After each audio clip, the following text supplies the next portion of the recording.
Hey everyone, hope everyone had an amazing Thanksgiving. Welcome to another episode of Scrubs and Software. Thanks so much to everyone that has DM'd me here on LinkedIn or Instagram or emailed me about various tools to check out.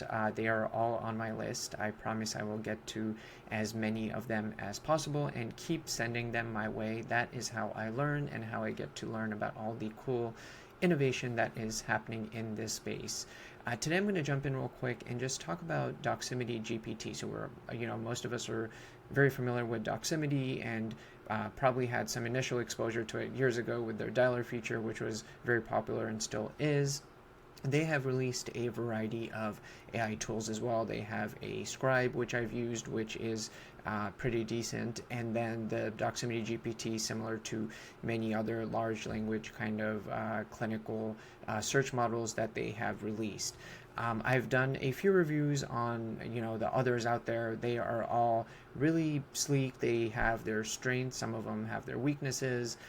They still all can get better. And so I'm not going to do a complete top to bottom review of this. A lot of them are similar, and I think we've all probably used them at one point or another. The thing that I really wanted to point out about this one that stood out to me that I think is a strength is its feature where you can look up drug doses. So they've got basically things that are peer reviewed that they display instantly. So it's essentially a search engine that is giving you something that is not generative, that is proven, and it is built on top of this AI tool. So obviously there's still an AI component to it, but what I would say is that it's a search engine maybe on steroids. And what I've used it for a lot is obviously in the ER, one of the most common things I look up are drug doses, right?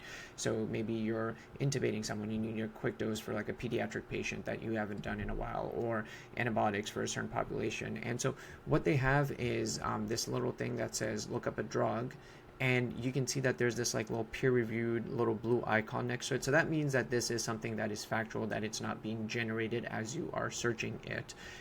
So let's see, let me type in augmentin.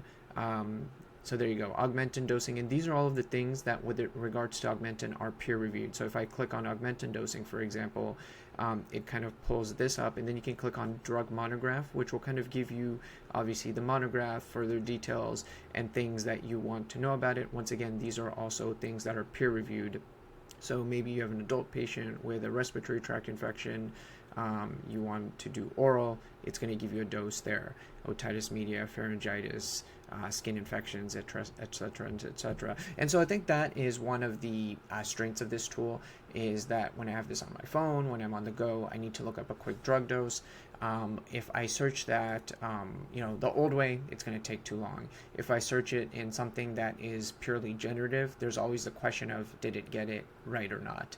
In this situation, I like that it is still built on this, large language model AI tool, but it is peer reviewed, and it, I know, is a reference rather than something being generated, and I can be more confident in that. Beyond that, I agree, this is, just like many of the others, very impressive. They've all got some strengths, some weaknesses. This one does give you access to a bunch of paywall journals. Some of the other ones do as well, but I think that is a benefit as well. A lot of times we'll search something, there'll be a paper, you click on it, and then you can't see more of it because you have to pay for it, and you have to do all types of tricks to get around that. But just wanting to pop in and share my experiences with this, and in particular this one strength that I love using it for. I will be creating many more of these episodes down the line, so continue to send me tools that are AI or non-AI that you think are innovative and unlike anything else you've seen out there, and happy to do a quick video around that. Hope everyone has an amazing start to December, and I will see y'all soon.